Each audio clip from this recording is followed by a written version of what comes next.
Selamat malam, namaku Diponegoro. Malam ini aku ingin membawa kalian menyusuri jalanku dari sunyi Gunung Tidar hingga ribuan pasang mata yang suatu hari akan memanggilku Pangeran Pemberontak. Aku lahir bukan di keramaian istana, tapi di rumah sunyi Tegalrejo, di kaki Gunung Tidar yang diselimuti kabut pagi dan suara doa para leluhur. Ibuku wafat saat aku kecil. Aku bahkan tak sempat mengingat wajahnya. Tapi nenekku, Ratu Ageng, menjadi pelindung, menjadi guru, menjadi cahaya pertama dalam hidupku. Ayahku, Hamengkubuwono III, adalah raja, tapi aku bukan putra permaisuri. Aku bukan calon penerus tahta, dan aku tidak iri karena sejak awal aku lebih mencintai sepi daripada singgasana. Nenekku mengajariku ngaji, mengajariku mengenali mimpi. Bukan mimpi tentang mahkota, tapi tentang tanah kecil ini, tentang rakyat kecil yang memikul beban sejarah dengan punggung mereka yang rapuh.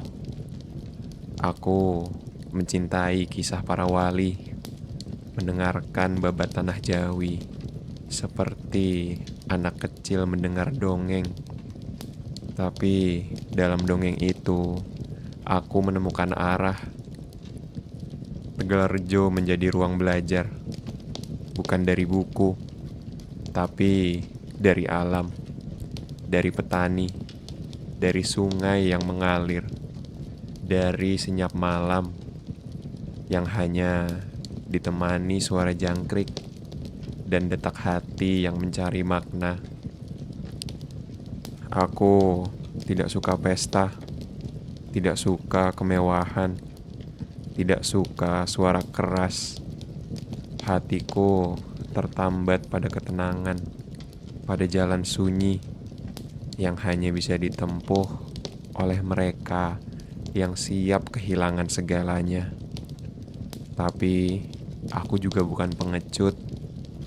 Dalam diamku, aku menyerap amarah rakyat, melihat pajak yang mencekik, melihat tanah warisan dijual paksa, melihat penjajah berdiri di tengah halaman dengan sepatu keras dan lidah yang tak bisa menyebut nama kami dengan benar. Aku tidak membenci Belanda karena warna kulit mereka. Aku membenci mereka karena mereka merampas apa yang milik kami dengan senyum palsu dan kontrak yang penuh tipu daya. Tapi waktu itu belum tiba. Saat itu aku masih anak muda, masih mencari siapa diriku, masih bertanya pada langit, apa sebenarnya tugasku di dunia ini. Di bawah pohon sawo, aku sering duduk diam, menatap awan, mendengar angin. Kadang aku bertanya pada semut, mengapa kalian tetap bergerak meski jalan kalian selalu diinjak? Dalam hatiku, suara-suara mulai tumbuh. Bukan suara gila, tapi suara zaman, suara sejarah yang mengetuk perlahan dan mulai berkata, "Bersiaplah, karena kelak kau akan menjadi jalan bagi perubahan yang sudah lama ditunggu." Aku tidak tahu dari mana suara itu datang, tapi ia tidak pernah hilang. Ia terus berbisik, mendorongku membaca tanda-tanda dari langit, dari tanah, dari tubuh rakyat yang letih. Dari Tegalrejo, di bawah naungan doa nenekku, aku tumbuh menjadi pangeran. Pangeran yang menolak istana. Aku menjadi manusia yang memilih sunyi, tapi juga bersiap. Bersiap untuk hari ketika sunyi itu akan bergema di seluruh pulau Jawa. Aku lahir dari darah biru, tapi sejak kecil aku lebih sering duduk di tanah daripada di atas tahta. Namun, takdir membawaku kembali ke dinding-dinding megah itu, Keraton Yogyakarta, bukan untuk dihormati, tapi untuk dijadikan alat. Begitulah pikirku. Ketika ayahku wafat, gelar dan warisan diperebutkan. Anak-anak istana mulai bersaing, bukan dalam kebajikan, melainkan dalam lobi dan uang. Hingga akhirnya Hamengkubuwono keempat naik tahta. Masih mudah dihasut, dan di sekelilingnya para patih dan bupati berlomba menjilat kekuasaan. Dengan bahasa halus, dengan pakaian mewah, tapi niatnya kotor. Belanda tersenyum melihat istana bukan lagi benteng budaya, melainkan panggung wayang yang bisa mereka sutradarai sesuka hati. Aku masuk ke keraton bukan karena ingin kekuasaan, tapi karena aku tidak tahan melihat tanah leluhurku menjadi alat dagang oleh bangsa asing. Aku menyaksikan pesta, minuman keras, musik barat, pakaian Eropa, dan bahasa Belanda yang mulai menggantikan tutur Jawa halus di ruang-ruang ini. Hatiku mendidih, tapi bibirku diam. Aku mencoba berbicara, tapi mereka tertawa. Apa gunanya idealisme jika tak bisa membeli kuda? Begitulah kata seorang pejabat di keraton. Aku mulai dijauhi, dicap pemberontak, dibilang fanatik, terlalu religius, terlalu kaku. Padahal aku hanya ingin keraton berdiri di atas martabatnya, bukan menjadi pelayan. Bukan menjadi pelayan di rumah sendiri.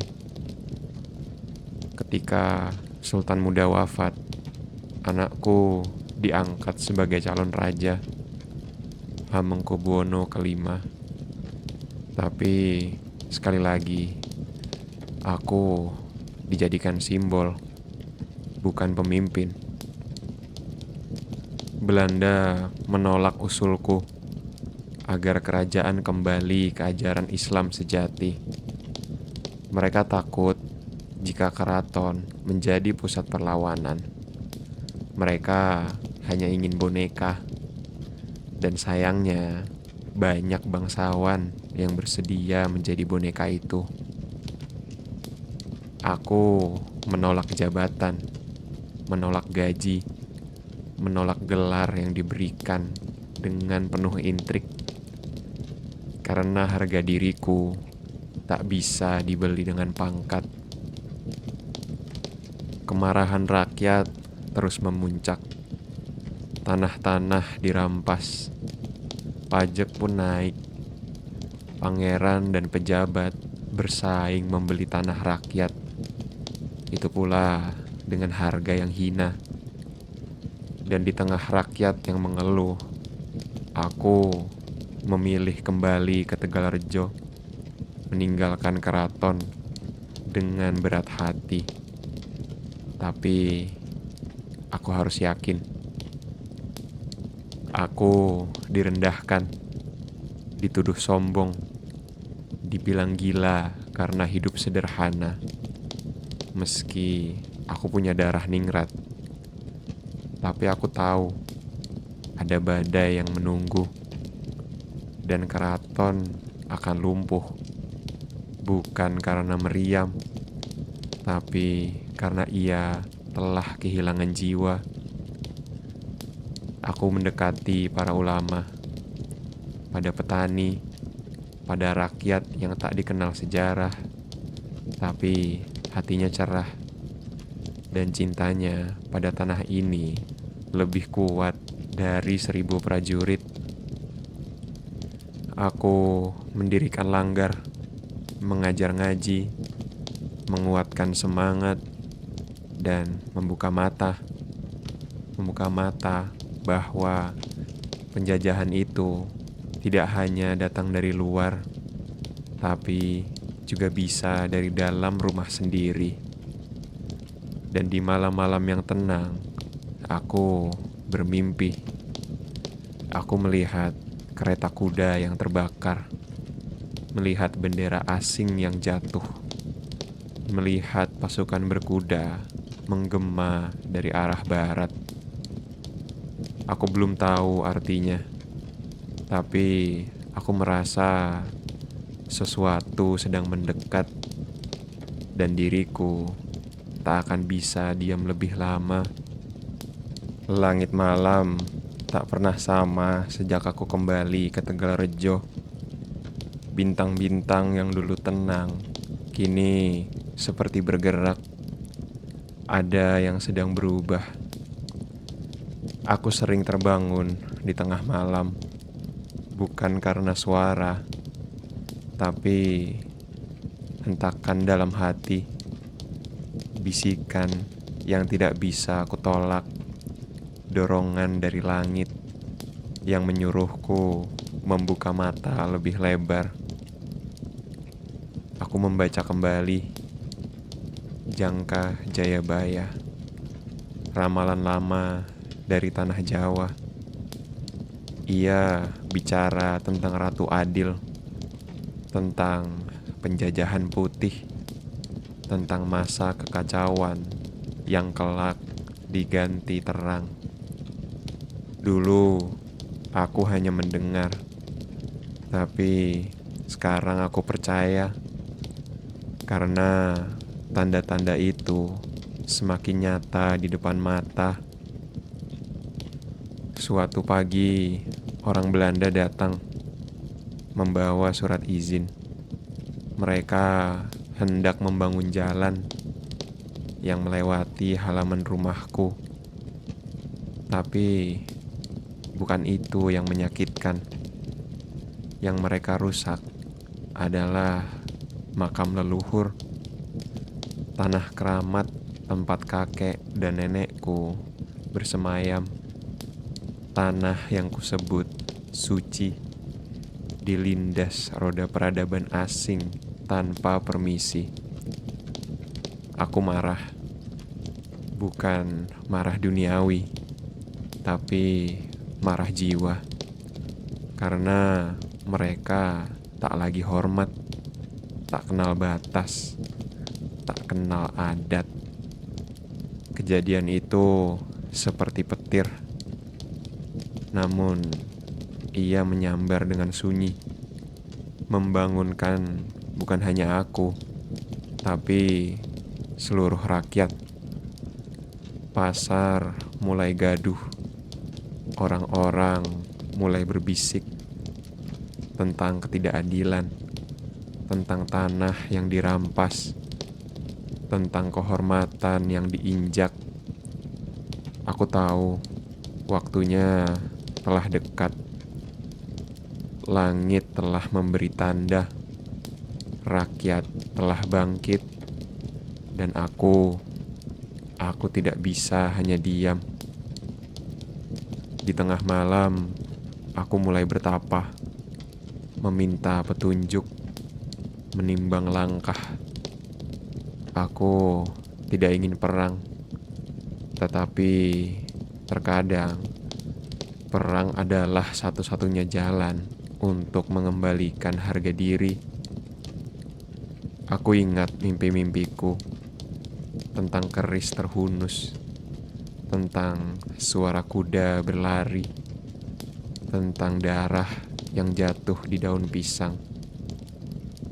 Aku berbicara dengan santri, dengan petani, dengan orang-orang biasa yang selama ini tertindas.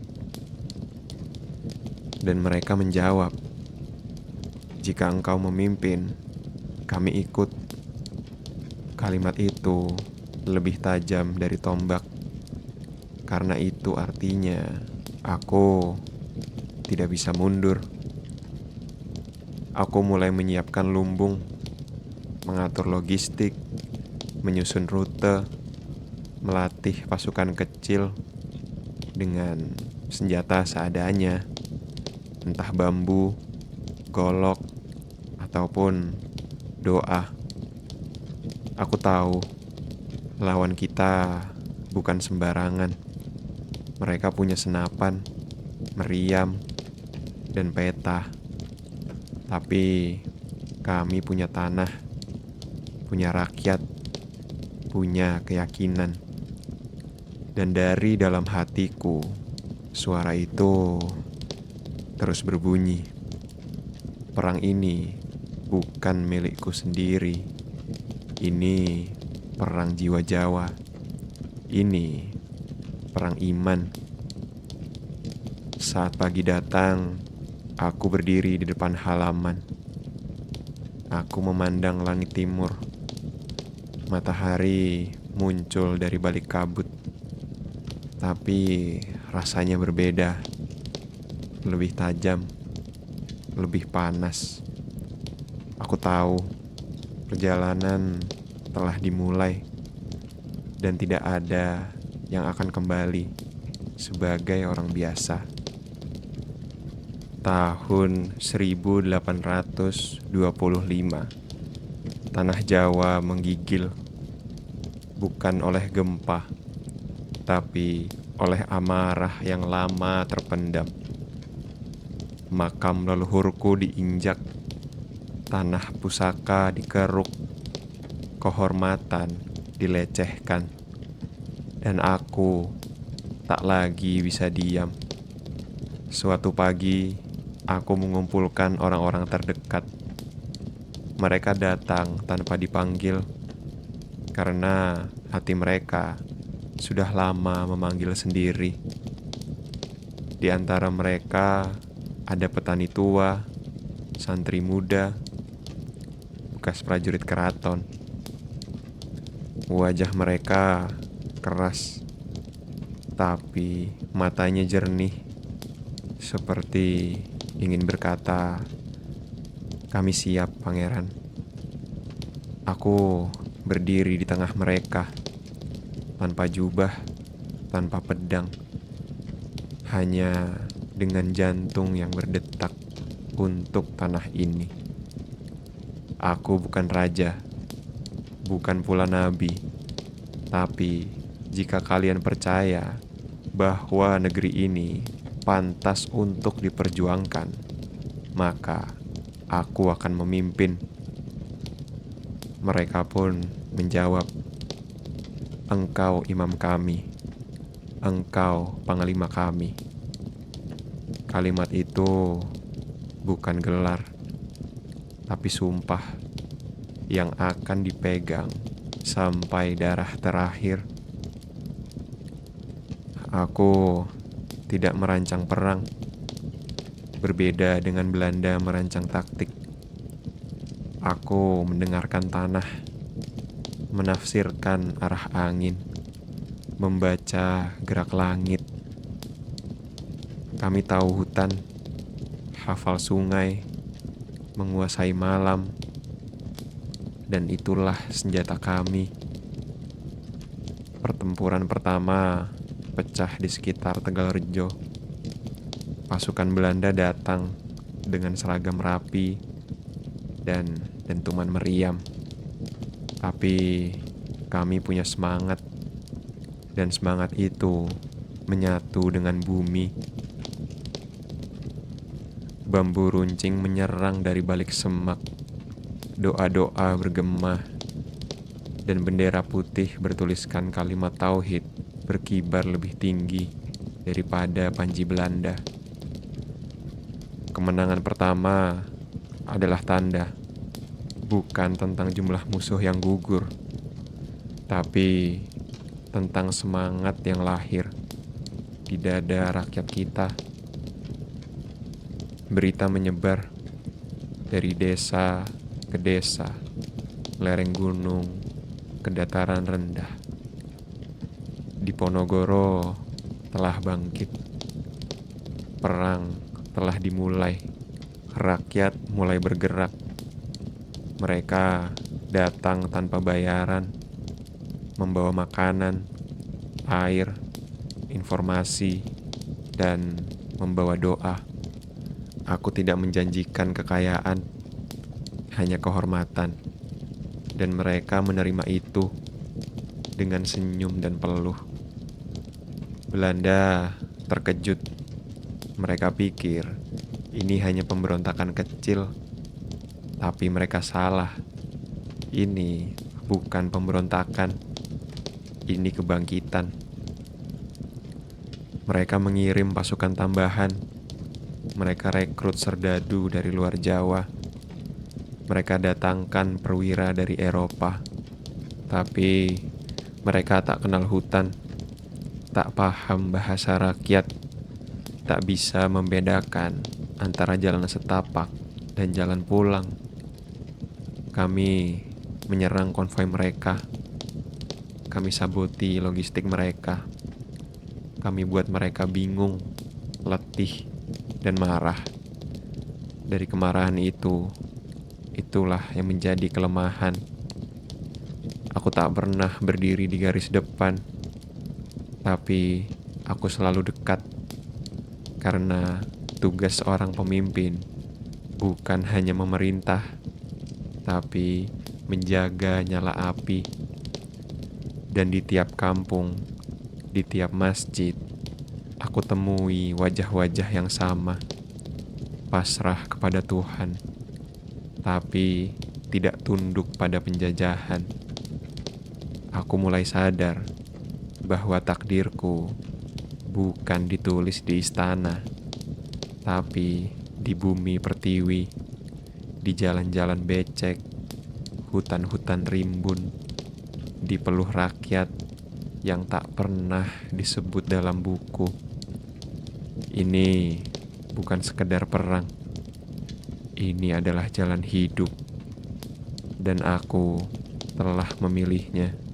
Perang ini bukan lagi tentang Tegalrejo.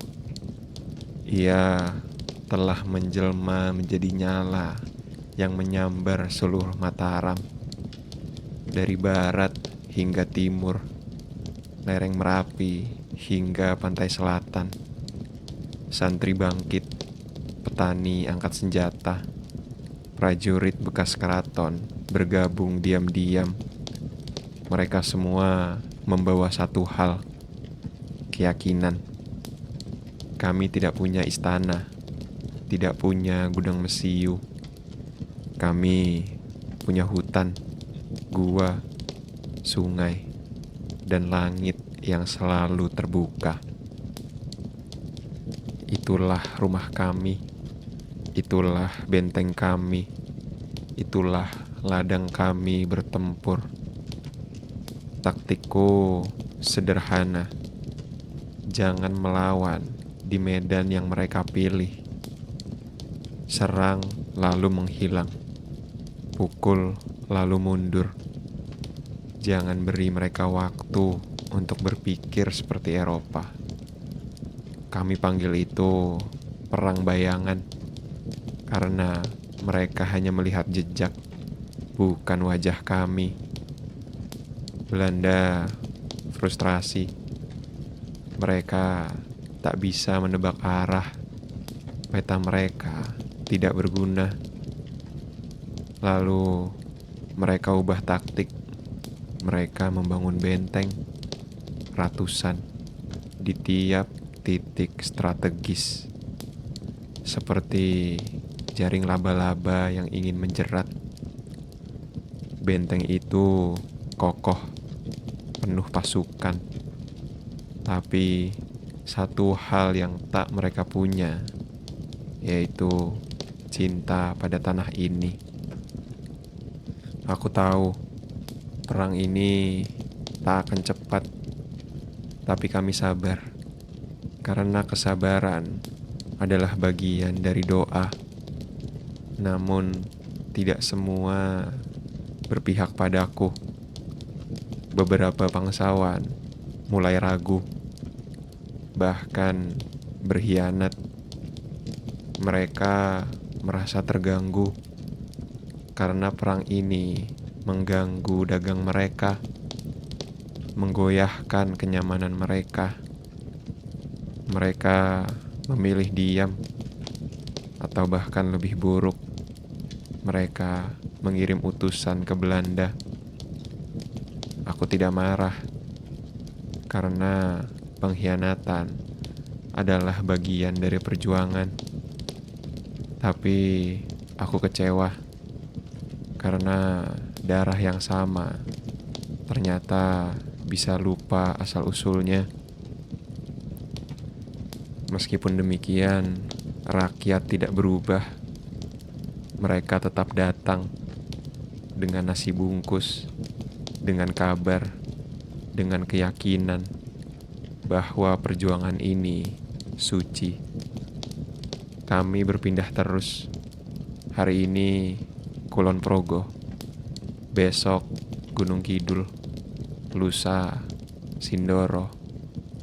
Setiap malam aku mendengar angin, mendengar azan, mendengar nyanyian para ibu yang menyembunyikan anaknya dari patroli musuh. Dan semua itu menjadi bahan bakar yang tak pernah padam. Aku menulis strategi di daun pisang. Aku sembunyikan pesan di anyaman tikar. Aku mengirim kabar dengan suara kentongan. Ini bukan hanya perang fisik, tapi perang akal, perang tekad, perang iman. Belanda mulai panik. Mereka mengirim lebih banyak pasukan, lebih banyak senjata, lebih banyak mata-mata. Tapi mereka lupa, semakin banyak mereka menyebar, semakin mudah kami bergerak di antara mereka. Aku tahu perang ini tak selamanya berpihak padaku, karena mereka punya waktu, mereka punya logistik, mereka punya politik. Tapi aku juga tahu suatu hari kemenangan rakyat akan lebih berarti daripada 100 tahun kekuasaan asing. Dan aku akan terus menyalakan api itu sampai langit berkata, cukup.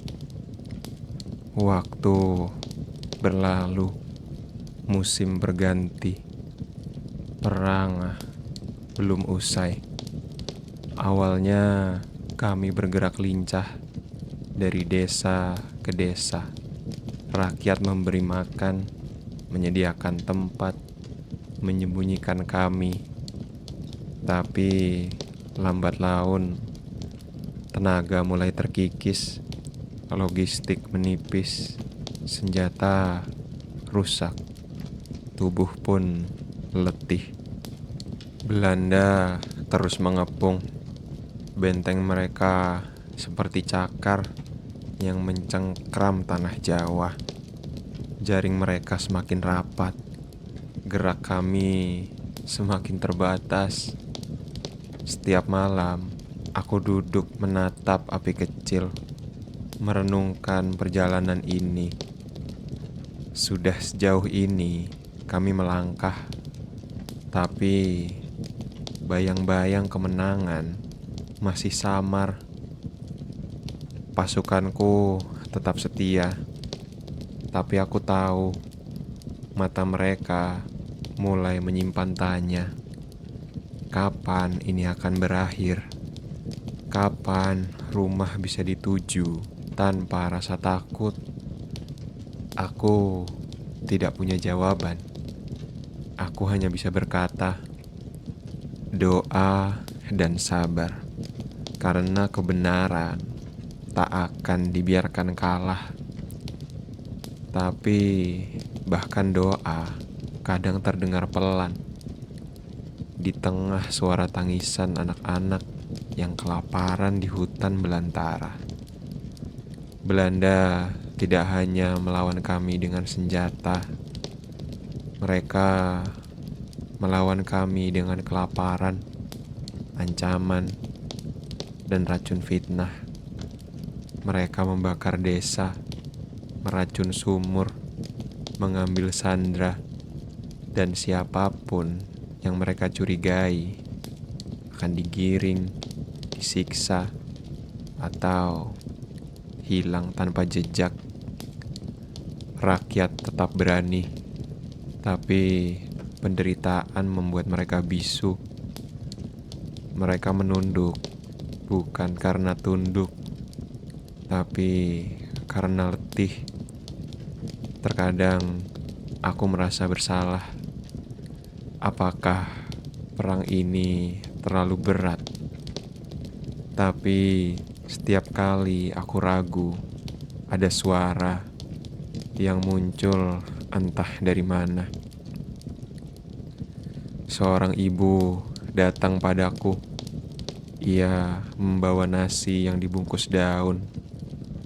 Tangannya gemetar, matanya berkaca-kaca. Ambil ini, pangeran. Ini nasi terakhir di rumah saya. Tapi perjuangan ini lebih penting dari kenyang saya malam ini. Aku hanya terdiam. Air mataku menetes, bukan karena sedih, tapi karena harapan masih hidup di tengah kesakitan. Setiap jengkal tanah dibayar dengan keringat, dengan darah, dengan nyawa. Aku tidak pernah menghitung berapa yang gugur, karena jika satu nyawa rakyat hilang, aku merasa kehilangan bagian dari diriku sendiri. Anak-anak mulai kehilangan ayah, ibu kehilangan suami, kakak kehilangan adik, dan dalam sunyi, aku kehilangan diriku sendiri. Karena menjadi pemimpin berarti aku juga memikul semua rasa kehilangan itu. Meskipun aku tidak menangis, hatiku sudah basah. Tapi aku tidak berhenti. Karena kalau aku berhenti, maka semua ini sia-sia. Kami mundur lebih jauh, masuk ke dalam hutan, meninggalkan kota, meninggalkan jalan besar, menuju jalan yang sunyi, yang hanya dilalui oleh mereka yang bersumpah setia. Malam-malam kami sungguh panjang, tidur bergantian, makan seadanya, berdoa tanpa suara, dan dalam hening itu aku berbicara pada Tuhan. Jika memang jalan ini ujian, maka kuatkan aku hingga detik terakhir.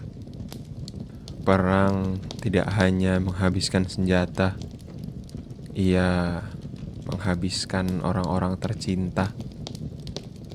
Dan aku telah kehilangan banyak, lebih banyak daripada yang bisa kuucapkan. Satu persatu orang terdekat menghilang, bukan karena menyerah, Tapi karena ajal menjemput lebih cepat daripada harapan, istriku wafat, anak-anakku tercerai-berai, saudara-saudaraku ditangkap, beberapa dipenjara, bahkan tidak kembali. Aku berdiri sendiri di tengah hutan dengan tubuh yang masih kuat, tapi hatiku penuh lubang. Ada malam ketika aku tidak tidur, bukan karena musuh, tapi karena aku rindu pada tawa yang dulu mengisi perkemahan ini. Teman persejuangan satu demi satu gugur, yang dulu duduk di sampingku kini tinggal nama yang kusebut dalam doa.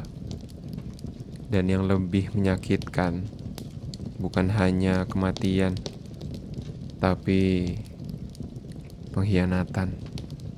Beberapa kerabat yang dulu bersumpah di depanku berbalik arah. Mereka menyerah. Beberapa bahkan menyerahkan informasi pada Belanda.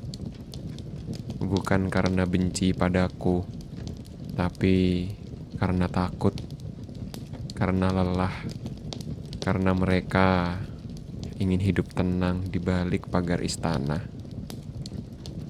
Aku tidak membalas, tapi aku ingat, dan luka itu tidak bisa sembuh dengan waktu. Namun, tidak semuanya pergi. Masih ada yang di sisiku. Orang-orang sunyi yang memilih jalan sulit. Mereka tidak banyak berbicara, tapi hadir setiap pagi, setiap malam, membawa air, menyalakan api, menyembunyikan pesan. Setia itu sunyi. Ia tidak butuh tepuk tangan, hanya butuh keyakinan bahwa yang diperjuangkan masih layak dipertahankan. Salah satu dari mereka, anak muda dari desa kecil. Ia datang padaku suatu hari. Tubuhnya penuh luka, kakinya pincang, tapi matanya menyala.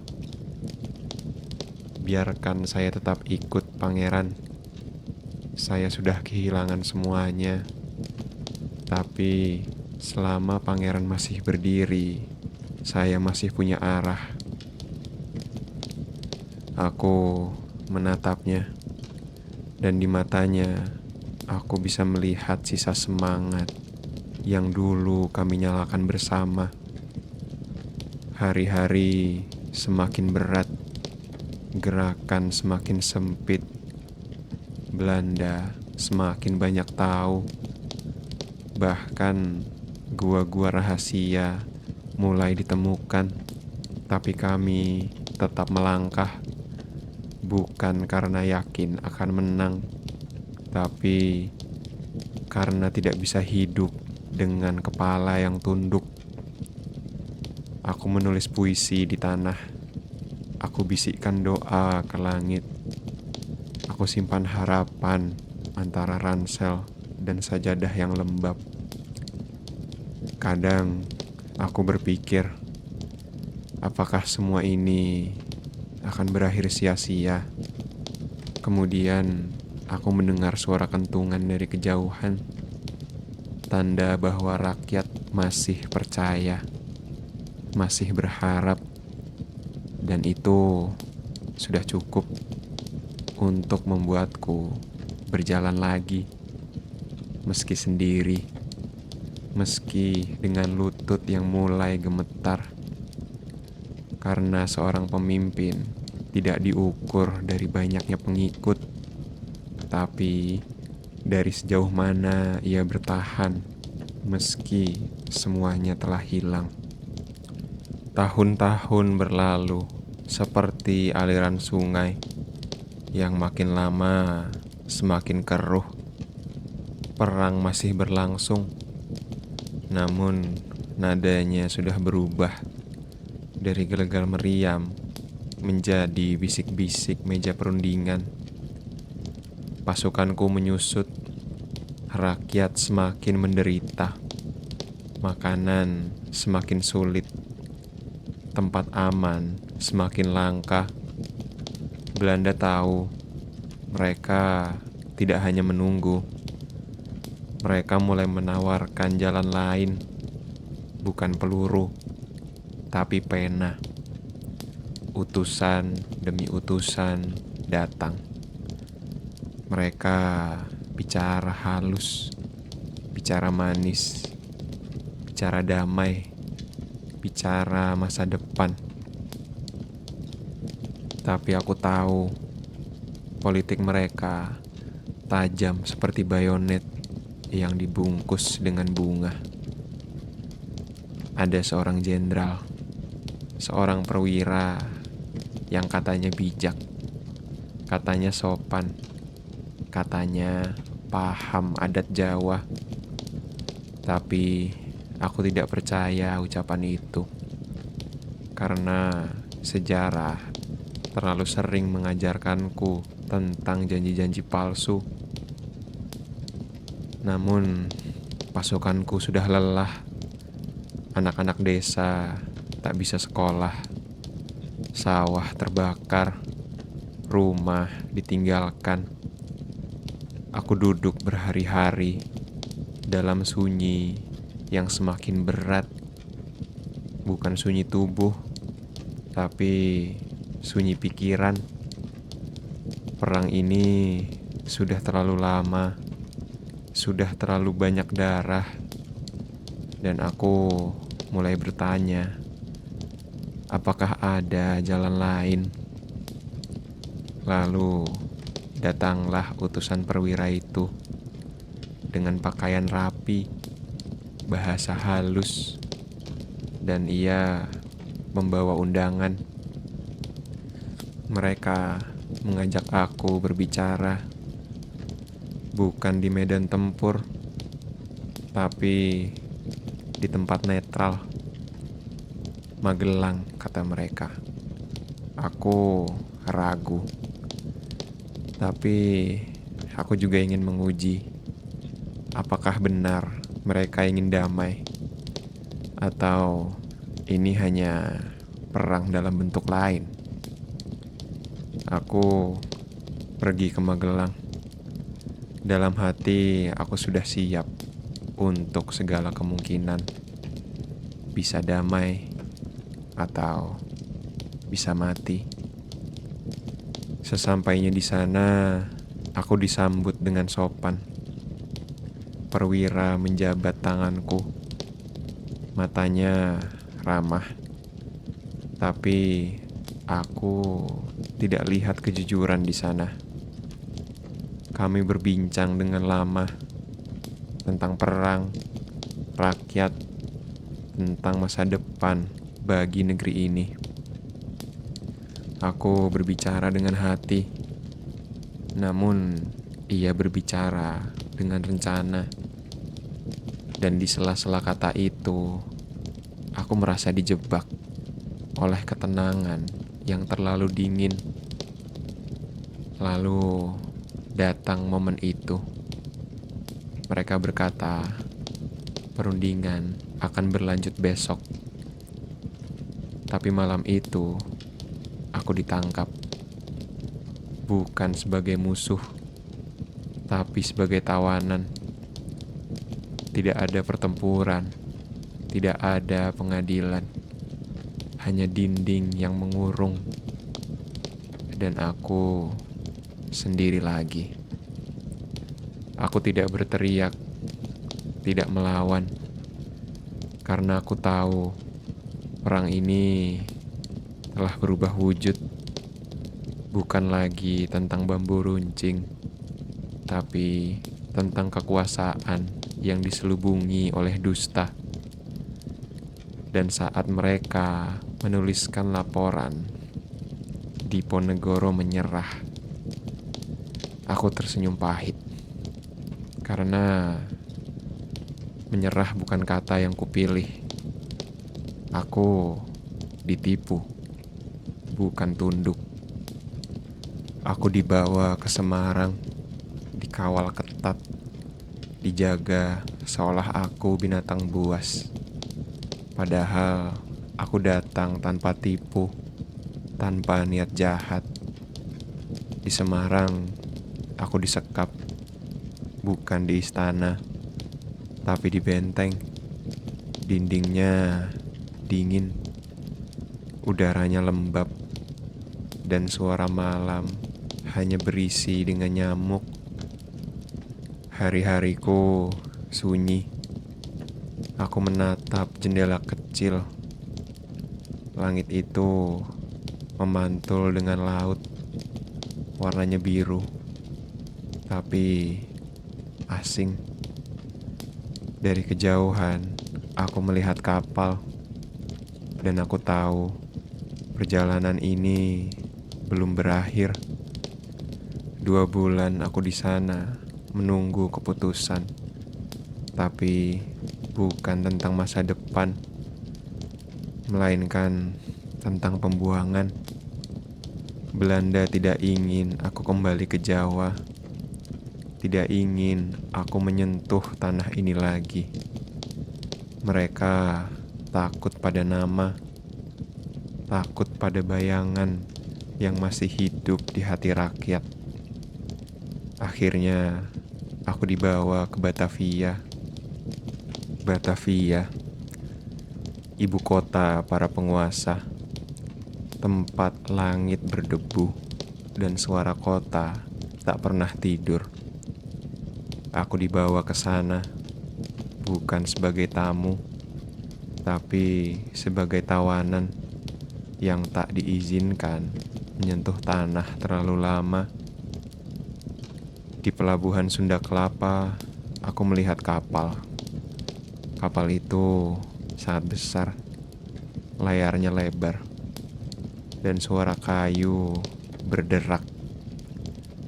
Mereka bilang aku akan dibawa jauh, meninggalkan tanah Jawa, bukan untuk sesaat, tapi selamanya. Hatiku sungguh berat, bukan karena aku takut, tapi karena aku tahu kapal itu bukan hanya membawa tubuhku, tapi juga memisahkan aku dari segala yang pernah aku cintai.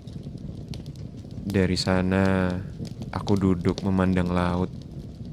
Ombak begitu tenang, tapi dadaku bergelombang. Angin membawa bau garam dan kenangan. Kenangan tentang suara rakyat, tentang tawa anak-anak, tentang tanah yang kulewati dengan kaki penuh debu perjuangan. Kapal itu bergerak ke utara, menuju Manado, tempat asing dengan bahasa yang tak kukenal. Di Manado, aku dipenjara 4 tahun dalam ruangan sempit dengan jendela kecil yang bahkan hanya memperlihatkan sepotong langit.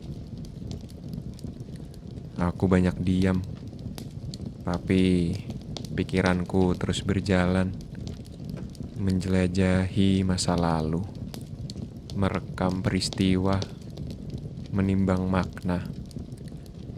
Aku mulai menulis, bukan untuk menghibur diri, tapi untuk menyampaikan suara yang tak boleh padam.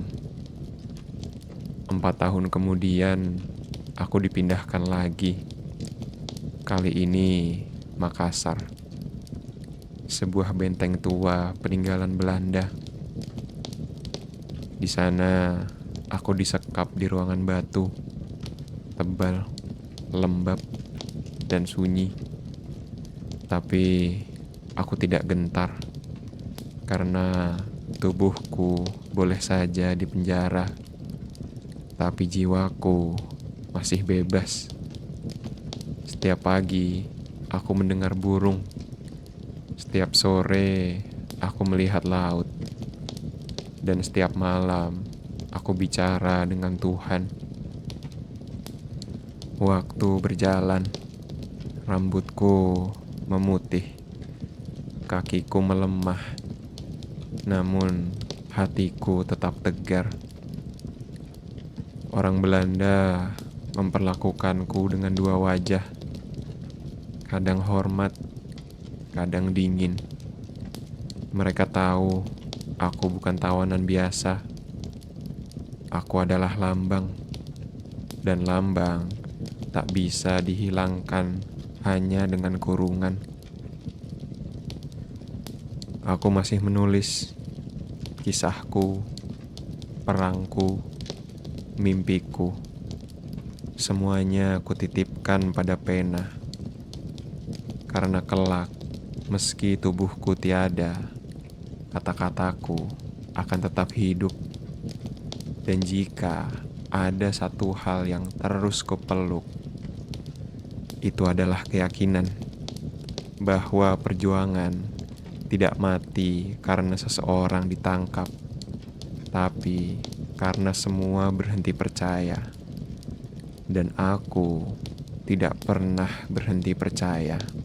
Benteng tua ini adalah penjara, tapi juga ruang sunyi yang memberi waktu untuk bercermin.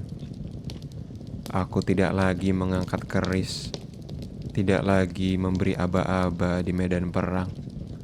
Tapi jiwaku belum berhenti bergerak. Di benteng ini, aku mulai menulis, bukan untuk mencatat kemenangan, karena kemenangan bukan sekedar menaklukkan musuh, tapi tentang menjaga jiwa tetap utuh dalam kekalahan. Kutulis kisahku dalam aksara Jawa, dengan tinta, dengan doa, dengan sisa ingatan yang kubawa dari hutan dan medan perang. Babat itu bukan sekedar catatan. Ia adalah cermin. Ia adalah jalan pulang bagi mereka yang ingin tahu mengapa aku bangkit, mengapa aku bertahan, dan mengapa aku tidak menyesal. Aku bicara tentang tanah, tentang orang tua, tentang Tuhan, tentang jihad yang bukan hanya perang bersenjata, tapi juga perlawanan melawan ketidakadilan, melawan keserakahan, melawan pengkhianatan. Aku tidak menyebut namaku dengan sombong, karena aku tahu aku hanya manusia. Tapi aku juga tahu Tuhan tidak akan membiarkan seseorang berdiri di jalannya tanpa sebab. Aku tulis semua, dari masa kecil di Tegalrejo hingga hari-hari terakhir sebelum aku ditangkap. Aku tulis dengan hati, bukan untuk dikenang sebagai pahlawan, tapi agar anak cucuku tidak lupa bahwa negeri ini pernah terbakar oleh cinta pada kebebasan.